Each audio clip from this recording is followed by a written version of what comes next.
kick it off.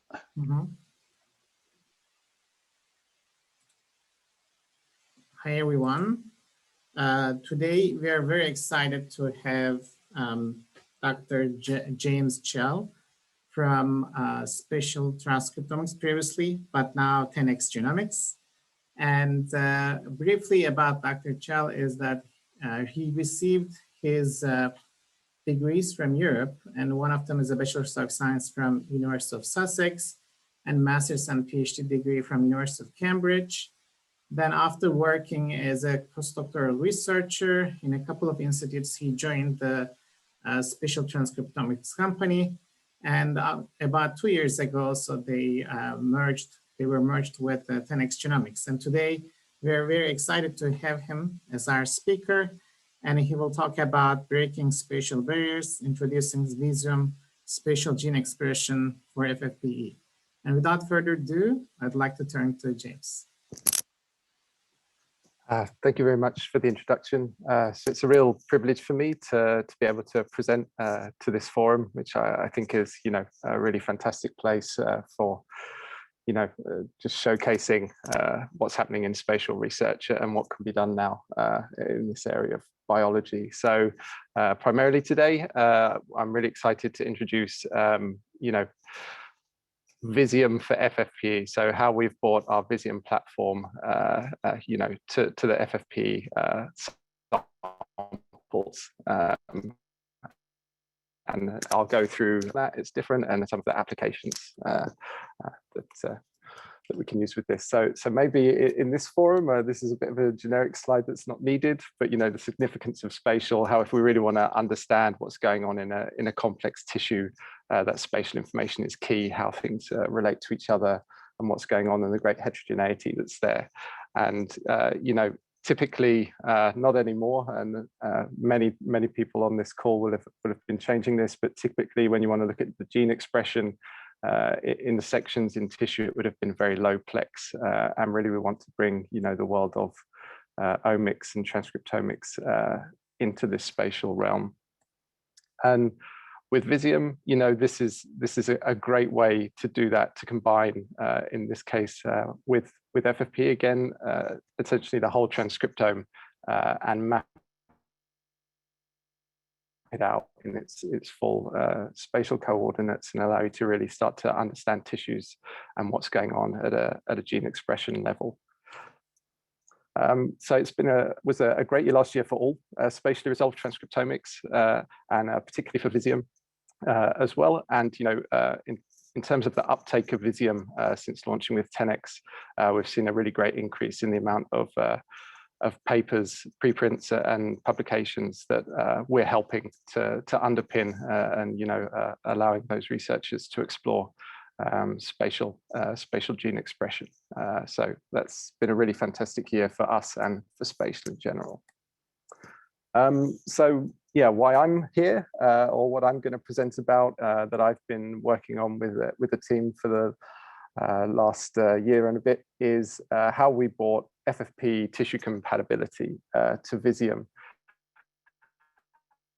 And of course, I think kind of NGS and the whole transcriptome and omics work, the formaldehyde cross-linking everything together, leading to fragmentation, and then various steps along the way of that process of preserving that block lead to very poor quality analytes, which is very difficult to analyze in a standard way, which might be, the poly A tail is maybe no longer the best way to do things. Maybe your template switching isn't so great anymore.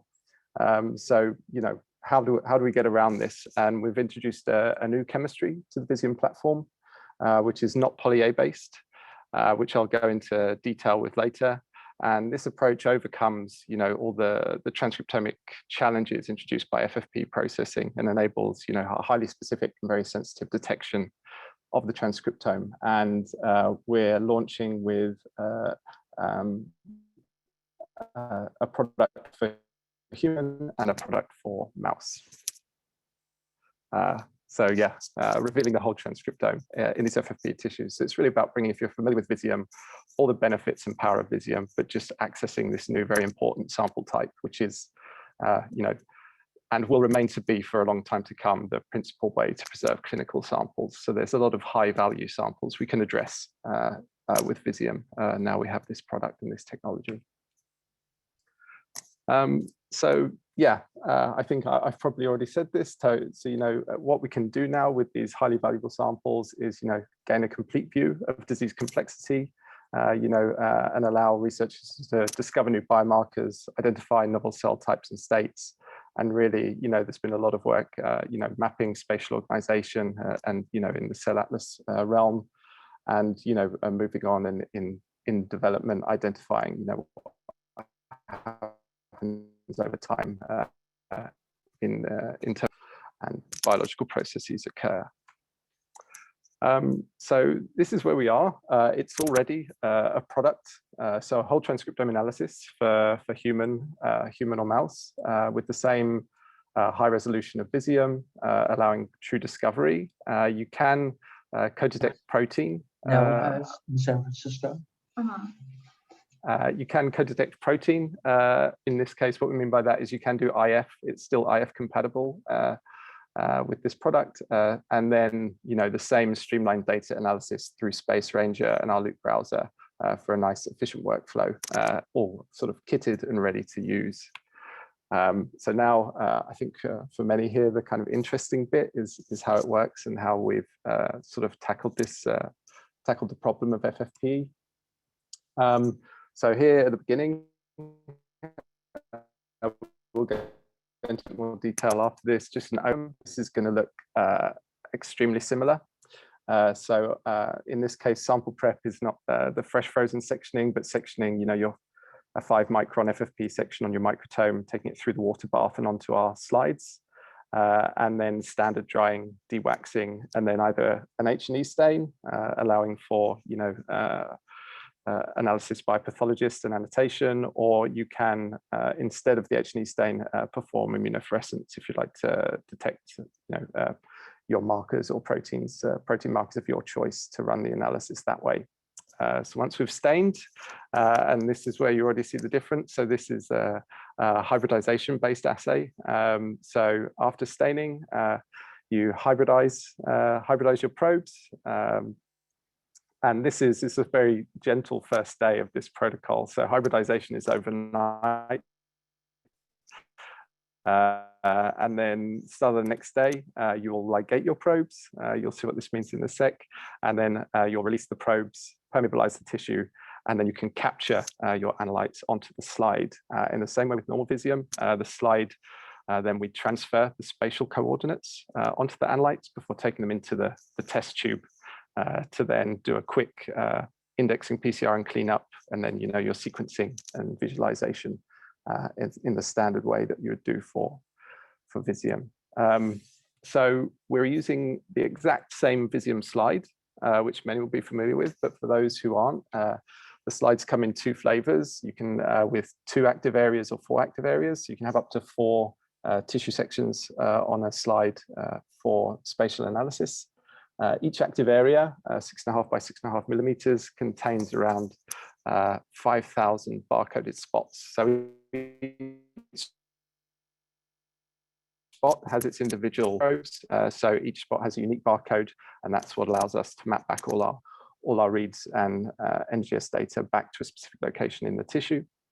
Each spot is 55 microns across in diameter, which depending on your tissue, on average, you'll get somewhere between 1 and 10 cells, depending on the tissue you're working on and the area of that tissue. And each spot is very densely populated with capture probes. So there's millions of probes in there. So it's ready to capture most of what your tissue section has to offer. And the structure of these probes, on the slides, we have a partial read 1, which we'll use for later library construction and analysis, the spatial barcode I mentioned, and then the UMI, the molecular identifier, which we'll use for counting, in this case, ligation events or transcripts.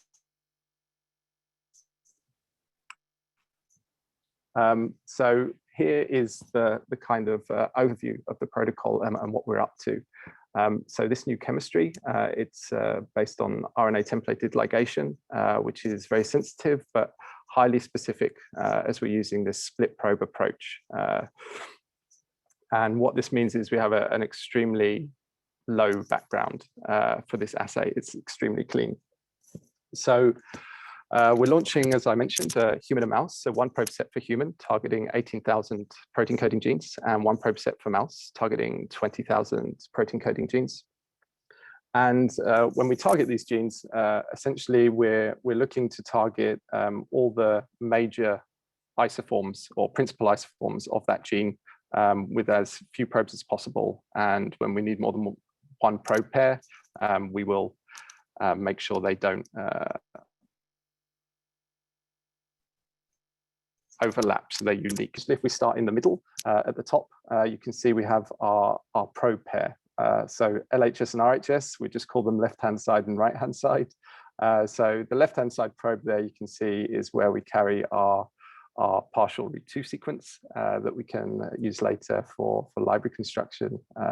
And then our right-hand side probe has a synthetic poly-A tail. So this is how we can capture on the exact same slides via that poly-T, poly-A interaction. So the same slides as we use for the standard Visium protocol.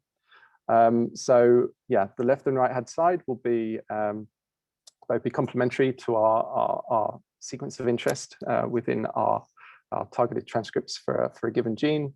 And both of those probes need to bind. Both of those events need to happen for the assay to move forward for that transcript, and that's where we get very high specificity from. Once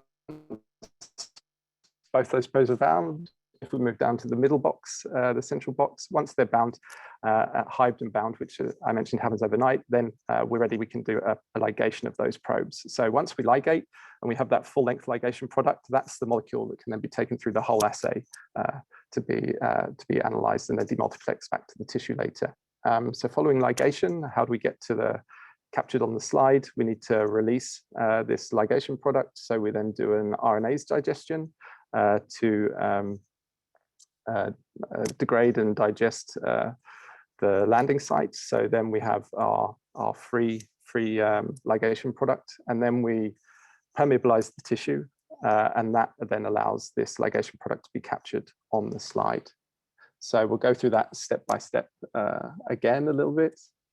So here's that first step, our probe pair left and right hand side, both coming together and to hybridize onto the target sequence. They're ready to be ligated. And then the ligation happens fairly rapidly. And once we have that specific ligation, we're ready to release this almost full-length product. It hasn't been barcoded yet, but we're ready to release this product with an RNase treatment to degrade the template, to allow it to be free, and then a tissue pembrolization, an enzymatic pembrolization step to allow us to then capture this molecule on the slide. So here's a diagram of what's going on there. So the poly-A tail of our ligation product from our transcript is then captured with the poly-DT. And what we need to do then is add our spatial information to this so we can map it back. So we make sure we know where it's come from and then map that read, that's later sequencing read, back to the tissue. So we quick probe extension step.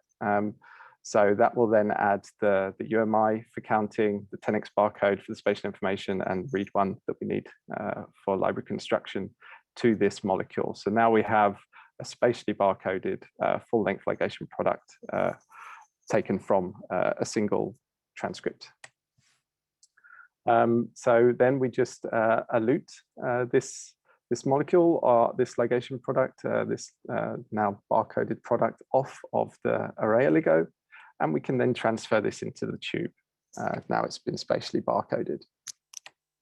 And then very much, you're almost done here. Then there's not so many steps in the test tube for this product. So after qPCR, which is important, we like to have a qPCR to determine how many sample indexing PCRs you could do.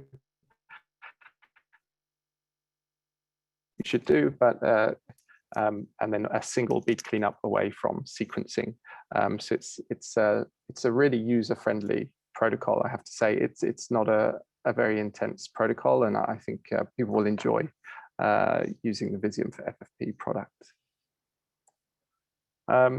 So in terms of sequencing, just like Visium, compatible across, pick your Illumina platform of choice for sequencing. In terms of depth, we recommend a starting point before you get to know your samples too well. We'd recommend a starting point of 25,000 read pairs per spot, which will equate to around 100 million reads per tissue section. And yeah, so on this slide, it's really, so we've got that far. We've captured this gene expression data from Visium. Always you have these two outputs to combine. We have our sequencing data and we have our image data, and both are really key to this analysis and bringing them together. And I think one, historical strength of 10x and 10x products is the end-to-end workflow, and the fact, we give you the means to generate this data, but also the means to analyze the data you've generated. And this is no different. So the experience in Space Ranger and the Loop browser is exactly as it is for the standard Visium product, extremely friendly and easy to use. And Space Ranger will take your sequencing FastQ and map all the reads via the spatial barcodes back to a precise location in the tissue. And then you can take this further into our Loop browser and extremely easily, depending on the 15,000 genes being expressed there in Loop, you can sort of scroll through one by one if you really wanted to, but obviously you can look at clustering there and very easily perform differential expression analyses between regions that are chosen by clustering or regions you've drawn based on morphology or anything else. So yeah, the full end-to-end solution is still in place. And here again, I think is just a demonstration of what that means in practice and what that looks like. So if you take the histology image on the left and our gene expression image on the right, the clusters there, and then here we go. So once you have that combination, you can really see, the gene expression driven clusters, in this case, highlighting various morphologically distinct regions of the tissue, as you would expect. But you can, of course, go much deeper than that and analyze the tissue, starting from morphology or starting from genes of interest, or in an unbiased way from clustering, or highly differentially expressed genes in terms of space or expression level. And I think one of the real strengths of Visium, when you have this data across the section, is you can keep going back to it over and over again to do different analyses between different areas, different regions. And even over time, perhaps you discover a new important marker or a gene expression signature, you can obviously come back to this data and map that data on here again and understand the tissue through that lens. So there's really great power in having a very rich data set that you can return to over and over again. So yeah, a little bit now about kind of what does this product, what's the performance like? What are you going to get out of your FFPE tissue? And I have to say, we actually, I would say, are very happy with performance. So we're benchmarking against the fresh frozen Visium assay, which is a really sensitive assay. And we never thought we would be able to achieve parity in terms of the genes and UMIs per spot we were going to extract from an FFPE tissue section. However, what we've found with good quality FFPE samples, so this would be from a mouse brain sample, which was, had a nice controlled processing steps and isn't too old. So it's going to be within 6 months old, probably, this block, not more than a year. And what we find is actually we achieve comparable sensitivity to the fresh frozen assay. So yeah, we think users of this product are going to be extremely happy with what they manage to get out of their FFPE tissue blocks when sometimes expectations are quite low. And then here, this slide, high specificity. I think specificity here meaning, I think this slide, fresh frozen on the left, FFPE on the right, just demonstrates that your genes, we still pick up the very discrete, well-localized expression patterns you would expect, that you know that are biologically true, that you would expect from an atlas in the same way as you get from standard Visium. So the performance there is still on par. And then in terms of reproducibility, if you run serial sections, the clustering output will be the same, extremely comparable, same things in the same place as you would expect from tissue. But on the right, if you look at the correlation plot, from one section to the next in the serial section experiments, you really get, if you look at how many UMIs for a given gene and look at the correlation, it's extremely high. You get exactly the same thing back. So it's a highly reproducible chemistry at work. And then this slide is really a snapshot. So we've tested a huge number of tissues actually. So this is just a small snippet example of some, looks on the paired examples of H&E and then the clustering. But across human and mouse, we've tested a lot and we've found extremely broad compatibility. We're confident that the vast majority of researchers and the vast majority of samples will be compatible and ready to go on this platform. Obviously, we haven't tested everything yet, but we've tested a lot, and yeah, things are looking really good in terms of a very broad compatibility.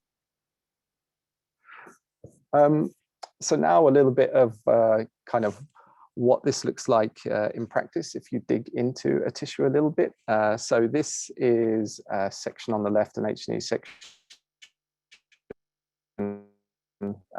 from a block of breast cancer, which was from a biobank described as ductal carcinoma in situ.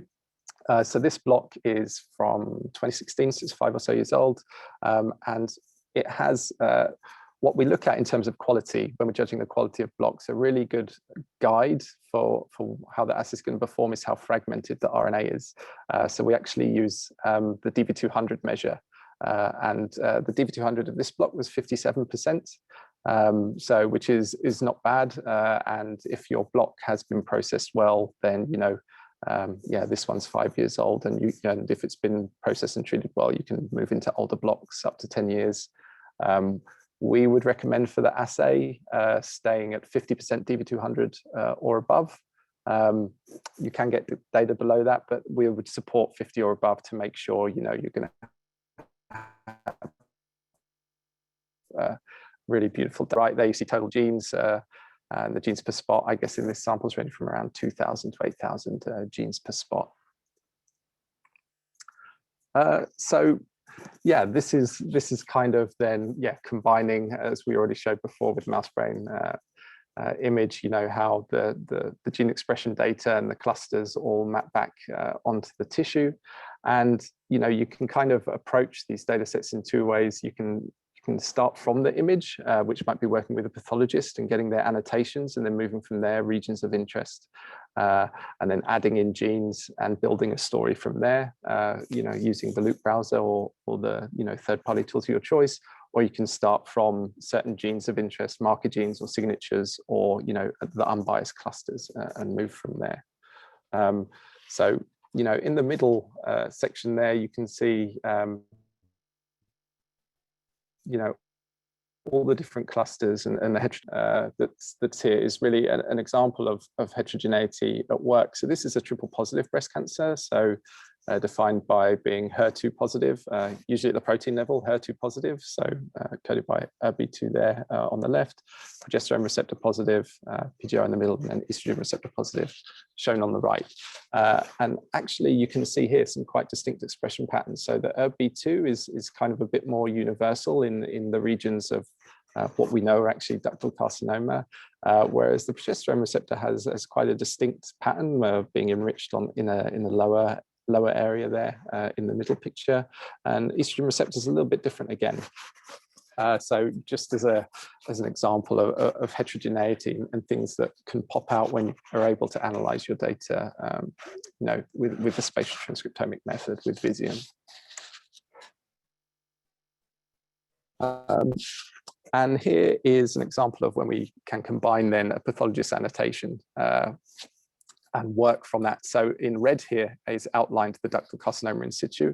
I think those regions, really jump out pretty well in the image, even on the left, and then they have been annotated by a digital pathologist on the right. So if we take those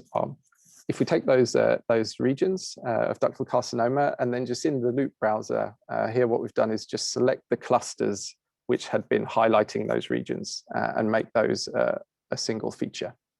And if anyone is wondering how to do that, the link is not on the screen here, but on the 10x website, there's actually a how-to of how to incorporate a pathologist's annotations you have into and get that into loop, so you can work from that and use those annotations and draw regions from that and make selections from that. So once we've selected, those regions of ductal carcinoma, this is just an example of how you would do a differential analysis. Obviously, this is a very coarse one. So here, what we're doing is just saying what's the difference in gene expression between the carcinoma regions and everything else, the rest of the tissue, and then particularly what genes are upregulated. So if you zoom in on this, here's a couple of upregulated genes at the top of this list. So the top one, SCG B2A2 there.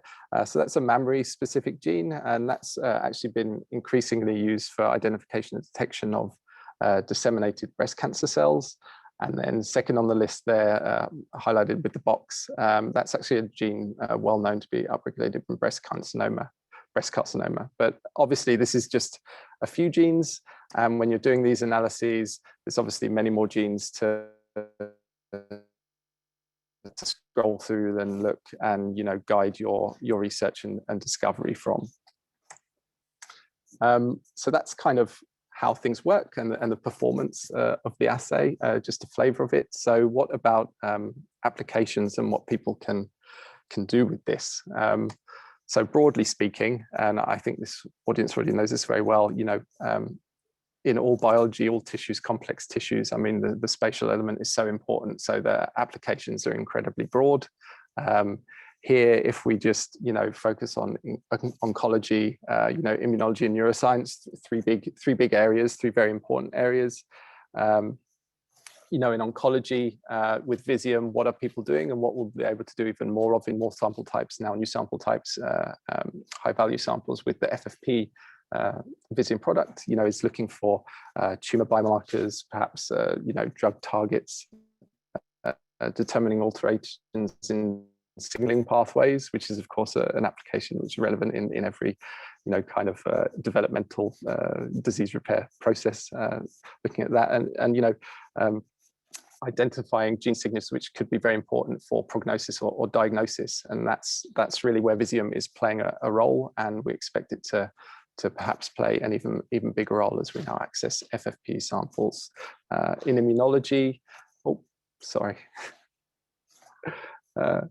in immunology, I think, again, biomarkers, but I think characterizing immune cell infiltration as a kind of overlap with oncology and looking at how the interaction between cancer and the immune system occur in space is of huge value, and definitely a key application that Visium can be used for.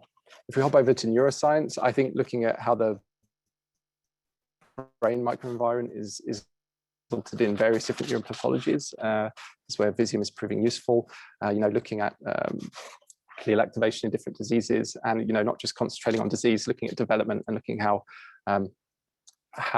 systems, organs develop. It's extremely powerful to have that spatial element with genome-wide data in developmental research as well. So everything that Visium and spatial transcriptomic techniques already allow, just bringing that into this new sample type for the Visium platform. So I wanted to finish with a few slides which Stephen Williams from 10x Genomics did an analysis of some breast cancer samples and presented at AGBT this year.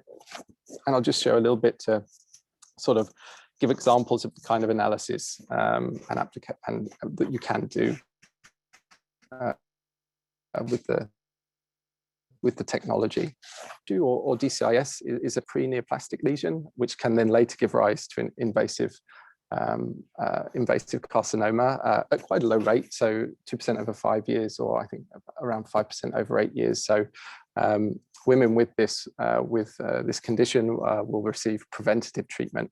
And triple positive DCIS, so we mentioned triple positivity earlier for HER2, the EGF receptor, the estrogen receptor, and progesterone receptor, have a slightly elevated risk of progressing to an invasive state.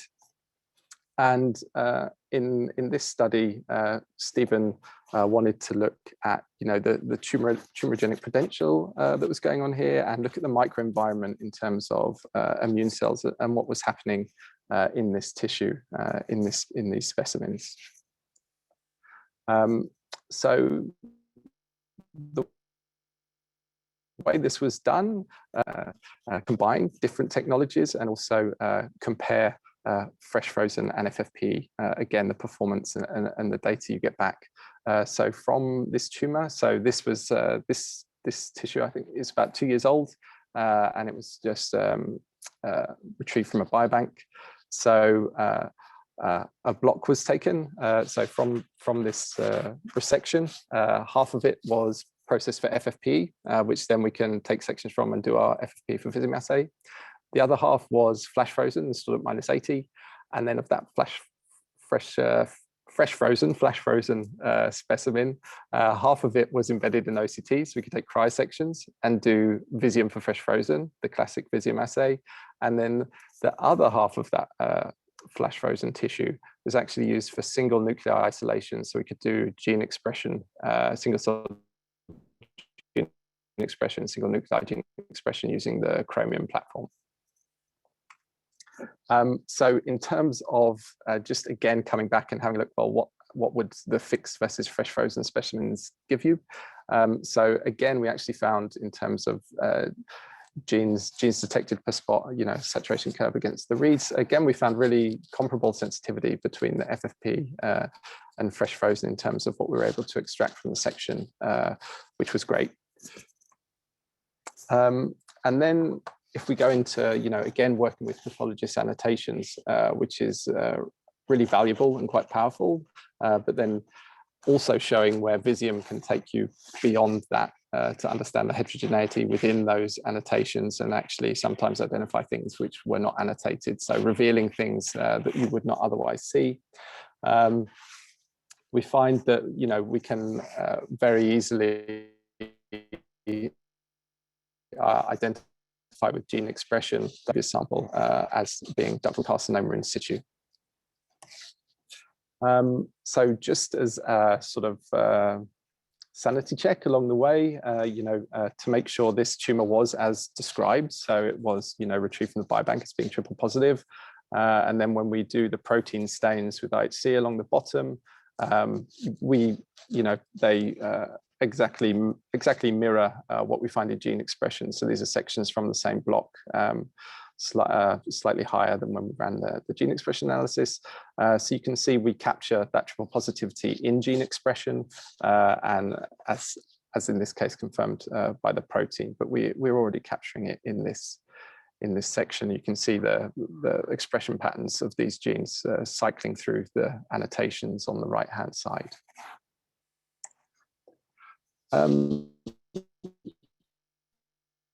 So yeah, a key question that I mentioned earlier, and is something that Stephen wanted to look at when he was doing this analysis, was the question of where are the immune cells. So the tumor infiltrating lymphocytes are a hallmark of the immune response in cancer, and they definitely have prognostic value. So here's just an example where if he takes well-known marker genes for whether it's leukocytes and CD45 or T cells for CD4, and then a range of macrophage monocyte markers, just mapping where those cell types are distributed and how they relate to other cell types and these cancerous regions and cancer versus stroma, etc. I mean, the role of T lymphocytes in controlling tumor progression has been, very well studied. And one thing that Stephen wanted to look at is what's going on with the B cells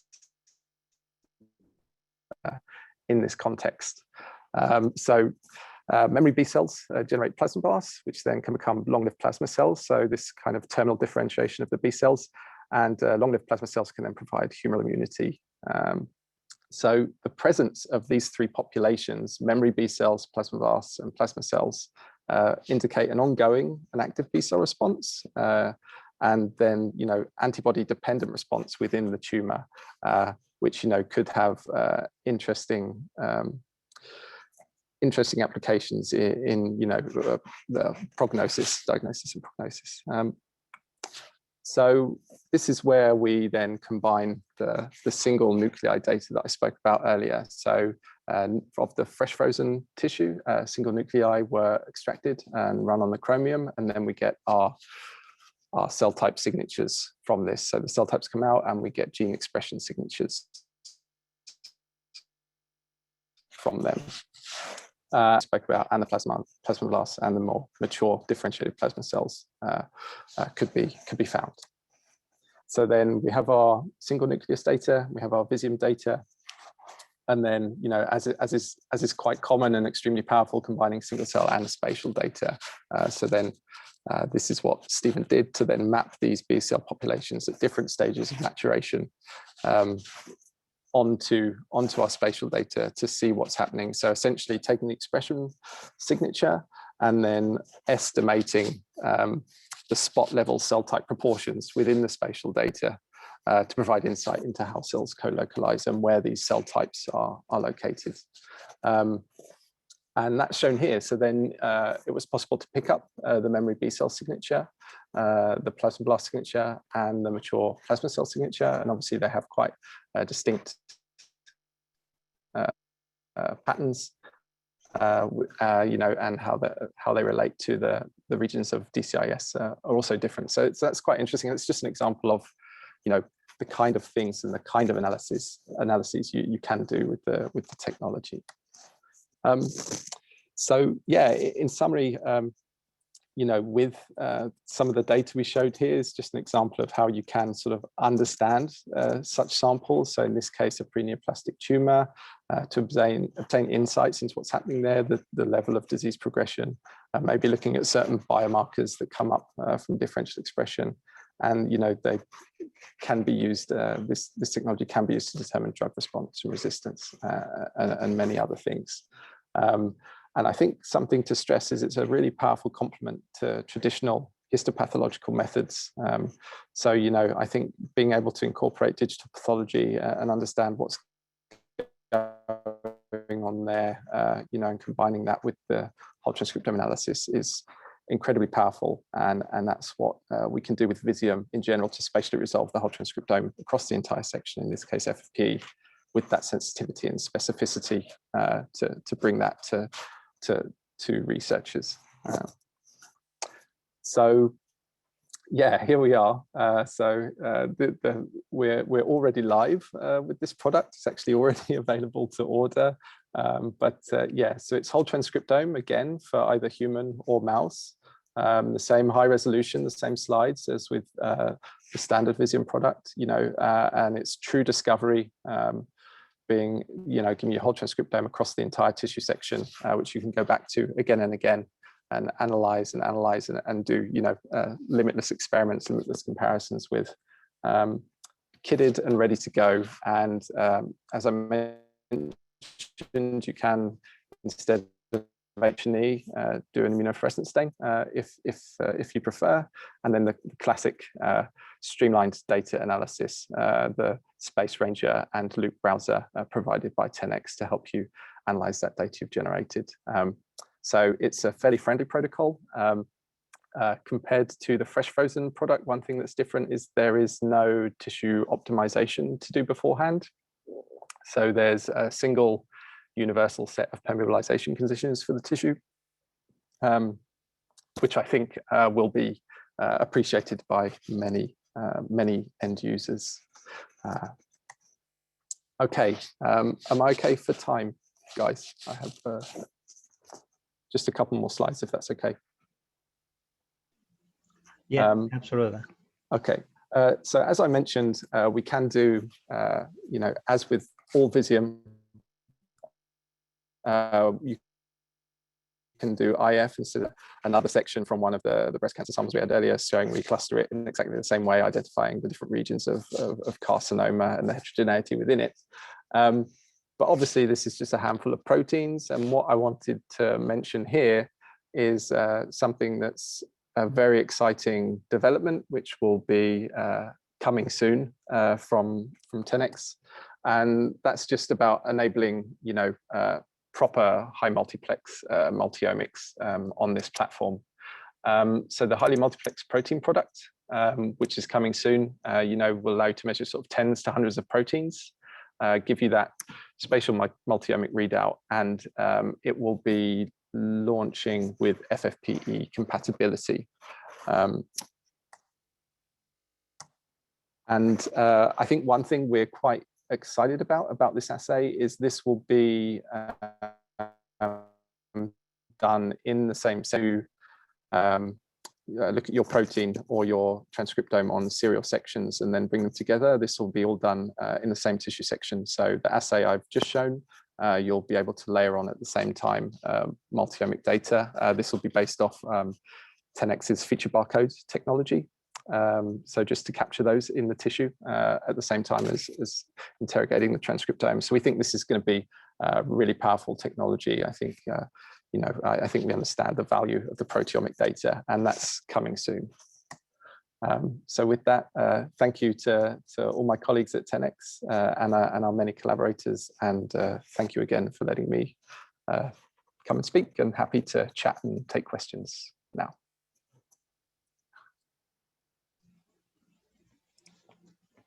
Yeah, it's super impressive. Thanks, James. So we already have a lot of questions in the chat box. Do you want to read, or I can read for you? Okay. I can. Yes. Okay. If I go up to the top. Sorry, my audio is bad. Apologies. Terribly sorry about that. I heard you heard most of it. How old can FFP samples be?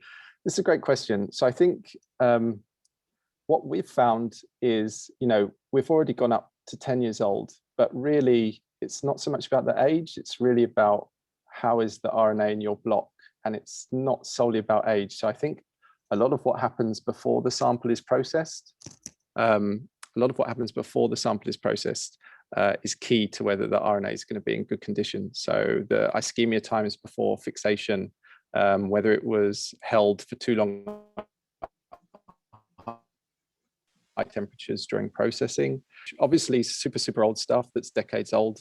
That's another challenge again, but certainly we've gone up to 10 years, but it's really about, we recommend extracting RNA from a section and then looking at the DV200 off your BioA or tape station, just to see what the kind of fragmentation level is. And I think that's the key. So you can go quite old.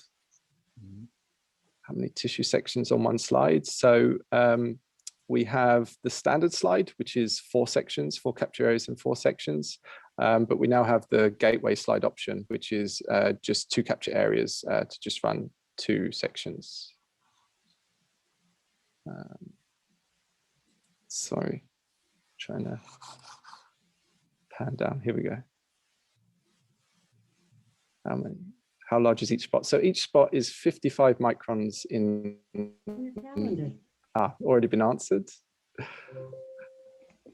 In terms of how thick the FFP sample was used, we use 5 micron sections is our recommendation. Obviously, microtomes can vary a little bit section to section. So plus minus 1 or 2 microns off of that is going to be fine. It's not going to affect the outcome, but yeah, a kind of standard 5 micron section, nice and thin, gives you a good H&E stain and a good, allowing good analysis by the pathologist to not have too many cells stacked in kind of the Z plane in depth. Yeah, the sectioning of the FFPE is done on a standard microtome at room temperature, at the bench. Some blocks you actually will, before sectioning, to make sure you get a good section, submerge in an ice water bath. So there is some chilling that helps, but then you can just section it as standard. So it's very standard histology practice. There's nothing too special going on, just making sure things are clean, clean the wood bath first with some ethanol and make sure, everything's cleaned up, like whenever you're sort of aiming for RNA, but really nothing special in terms of the process. How many transcripts per gene in average? This is super tissue dependent. We see a big range, from high expressors, you're going to get thousands and thousands, from low expressors less. We see the full range, a good dynamic range.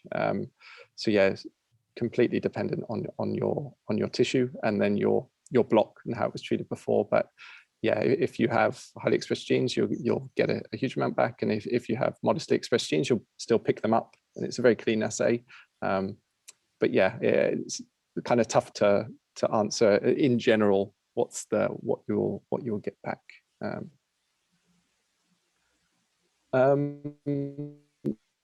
So this is a good question. Read depth 25K versus 50K. So in our probe sets, we did deliberately remove mitochondrial and ribosomal genes, which usually take up quite many reads. But actually, it's also about tissue specificity, because from some FFPE samples, they're still incredibly rich and it could be incredibly complex. So if you really wanted to, you could sequence more. But 25K, we think, is a really good starting point. So you're going to know exactly what's going on in your tissue from 25K reads per spot. So you're going to understand it. And then on some occasions, you might go deeper if there's even more there. But yeah, so partly it's about tuning the probe set, and then partly it's about just having a good starting point, given your sample could be different to the next one block to the next block. Gene per cell in range.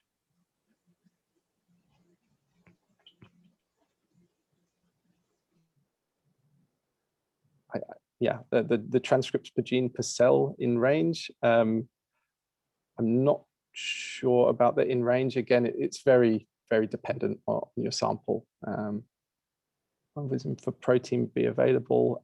Okay, when will Visium for protein be available, and what level of plexing will be available? So it's going to be definitely dozens of proteins. It has great potential. The feature barcoding technology, I think, as people know from single cell, you can drive that plexi up quite a lot. I think the initial panels will definitely be in the dozens, tens to 100. I think it's a really powerful technology. I think you're going to hear a lot more about the protein product towards the end of this year. It's coming soon. Yeah. What is the cost of a kit, and how many systems can compare with one kit? So there are a whole range of kit formulations. Just what I'd recommend is getting in touch with your local 10x contact, and they'll give you all that details, all the pricing and everything. Visium with mass spec based proteomics. That just sounds amazing. I love the sound of that. I don't know, I can't answer it, but yeah, that would be awesome. We also have, I have to say, I didn't see this. So Karthik Ganapathy is on the line. So he's actually our product manager for protein development. So if there's any more protein questions, I can hand over to Karthik, and he can guide you through that better than me.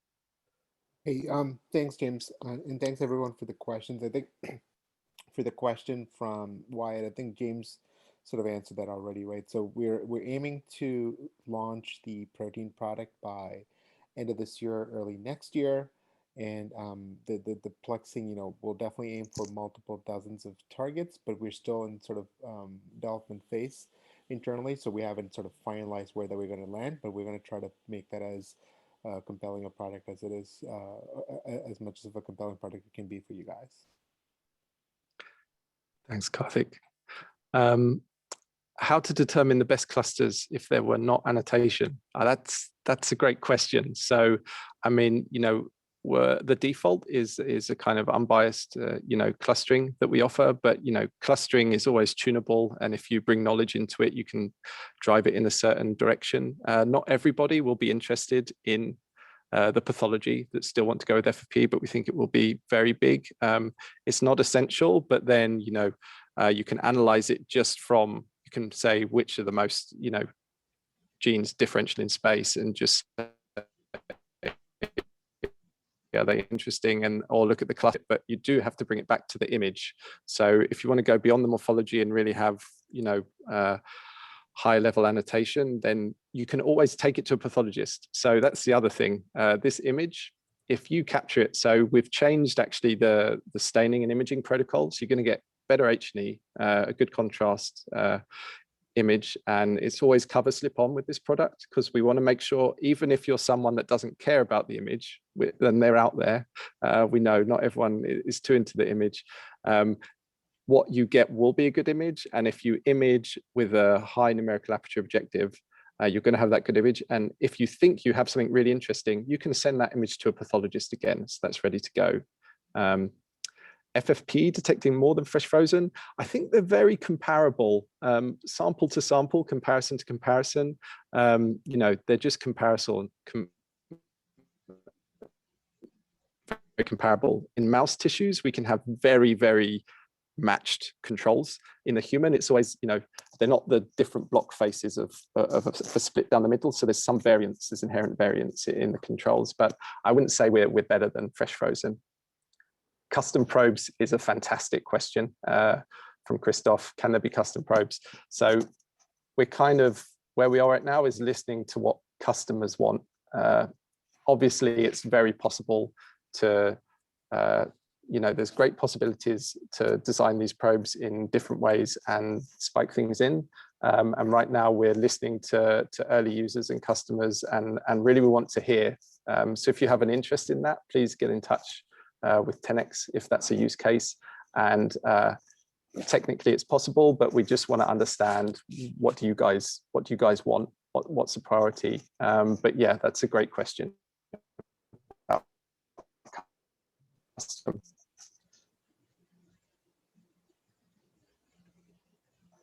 So about the scale, so in terms of the spatial scale, yeah, completely dictated by the spot size and the distance between them. So 55 microns across. So yeah, it's not single cell yet, but obviously that is in development and coming soon.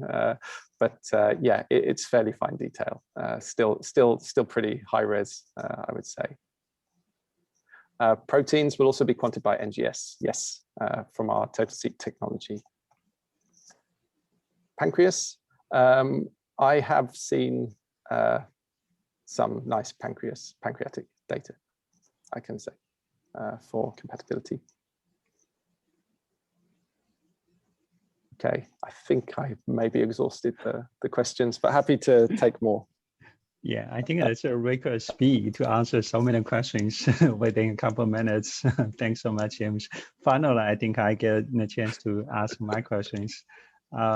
So I'm very impressed with the chemistry in the FFPE product, which is completely different from the 3' and Visium, right? So actually the chemistry is more like you do in-tissue probing rather than you release RNA. Mm-hmm. So I kind of want to offer a little bit of my own opinion to one of the previous questions, why you can get such great data quality, because you don't have to extract the RNA out of the tissue in this case, right? I really think it's a huge advantage. Also in this case, I think you mentioned like a decade-old FFPE samples definitely not gonna work.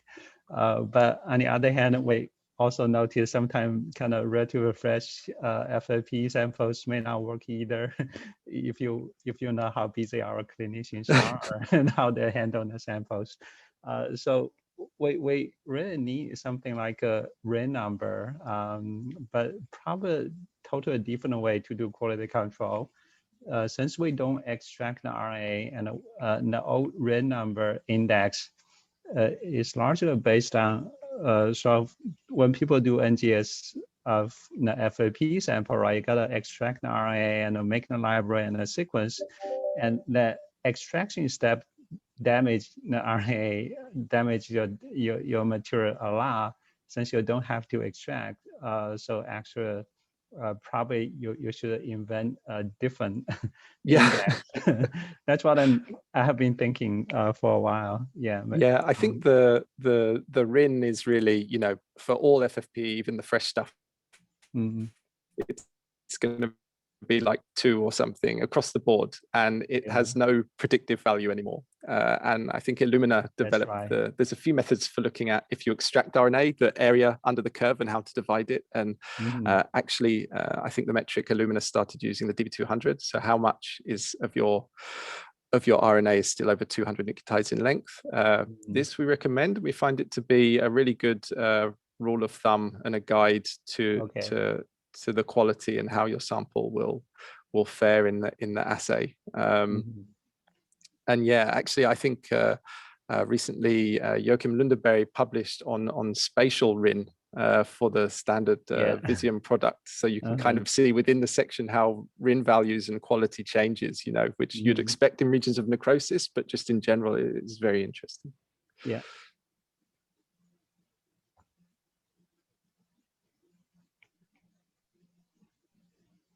I can ask one question. So I think we talked about all good stuff, but I'm curious, early day challenges that you had. Could you share us one of your challenges and how you guys overcame those challenges, and how does it impact the company now? I mean, yeah, there were a number of challenges, and we went down, several paths towards listing on this. So some of it was, down selecting to this, which is, sometimes the best methodologies or ideas are the simplest, and it's beautiful, and it's quite elegant, this method. If you look at the steps, very straightforward but very powerful. I think we did a lot of work. I'm not sure how many details I can go into. I'm sorry, it's a great question. But there was a lot of work down selecting to this. So I'm not sure I can go into how many details of the different problems. I think we mentioned the problems with FFP about if you wanted to do an extraction-based thing, steering away from the poly A tail. I think the modifications that are happening in response to formaldehyde, maybe adenine or the poly A tail, there's a high chance within that you're going to get a lot of mods. So, there's a reason in general, even in bulk analysis, or amplification methods, like methods, you stay away from the poly A with FFPE. And, if you want to do sort of some classic library preps that rely on template switching, that can be challenging. But really, all the work down selecting this and then developing this, with any hide-based assay, along the way, all the steps in terms of maintaining good stringency, etc., and tuning everything along the way so that we do that specificity and making sure we maintain that and keep it beautiful. But I think really for where this takes the company in terms of heading into much more into the translational realm. I mean, the samples out there, people that solely work in FFPE or have always wanted to analyze, really high value blocks already have. So it's not about now I can order from a biobank. It's like, these are the blocks I have that are really high value on my shelf, but I haven't been able to do this kind of assay and I want to. And I think we allow that now. So really moving into the translational space a little bit more with this product. Great. And one technical question as we are waiting for questions. So 50 micro or 55 micrometers is relatively large for a cell. And let's say if there is a 5 cell or 10 cell niche that you want to capture, but you're not right on top of it with your spots. So I'm curious if you have any pre-alignment steps where you look at, let's say, an H&E and align the way you really want to image, then go through the process. Because if you're not right, let's say you're looking at a vascular niche, right? And you're not on top of it, but you want to capture it. Is there any pre-screening process? I think at the front of things, not really. I think when you're putting a section onto one of our slides, you aim to get it in the middle, but you can't sort of upfront try and align more. However, after the fact, I think many in this forum, and in terms of spatial and ST and Visium, the Lundeberg group in Stockholm. Maybe there are things you can do after the fact if you have serial section data or other data types to bring different sets of data together to try and cheat the resolution, go beyond the resolution limit, kind of super resolution transcriptomics. But as standard, we don't have a way to sort of get around that. Yeah. Great. Thank you so much. Are there any questions? Yeah, If I not, think one question in the chat box, but I believe that has been answered. Yeah. Yeah, so the last question. So actually, the protein product, I think Karthik's still on, but I think it will be launching first as a priority with FFPE. So that will come first, I think, Karthik, is that right?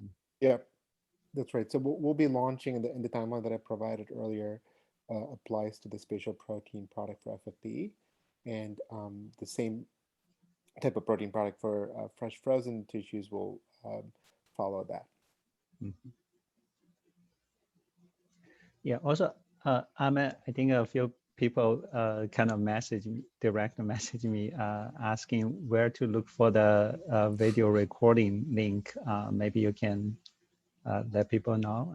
For today's, sure.